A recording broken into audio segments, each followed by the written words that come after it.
বিসমিল্লাহির রহমানির রহিম।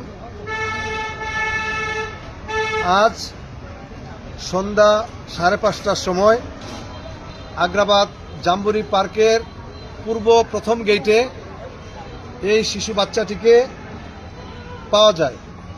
শিশু বাচ্চাটির সাথে কেউ ছিল না। আগ্রাবাদ জাম্বুরি পার্কে গেট সিকিউরিটি ভাই, আপনার কি নাম? আব্দুল মালিক। আব্দুল মালিক ভাই, আপনি কয়টার সময় বাচ্চাটিকে পাইছেন? 5:25 সন্ধ্যা 5:25 আব্দুল মালিক ভাই গেট বন্ধ করে গেটের বাইরে গেলে এই বাচ্চাটিকে দেখতে পায় শোয়া অবস্থায়। তার গায়ে একটি চাদর, সুন্দর কাঁথা, সুন্দর জামা আছে। তখন থেকে এখন পর্যন্ত বাচ্চাটি ঘুমন্ত অবস্থায় আছে। আমি জানি না তার পিতামাতা কোথায়, কে বা কাহারা। আপনাদের লাইক, কমেন্ট, শেয়ার দ্রুত যদি ছড়িয়ে দেন, এই বাচ্চাটির পিতামাতার কাছে যেন আমরা বাচ্চাটিকে পৌঁছে দিতে পারি, সর্বোচ্চ চেষ্টা করব। ইতিপূর্বে আপনাদের লাইক, কমেন্ট, শেয়ারে দুইটি বাচ্চা তার পিতামাতার কাছে ফিরিয়ে দিতে পেরেছি। এটা আপনাদেরই অবদান। আমি আপনাদের প্রতি কৃতজ্ঞ।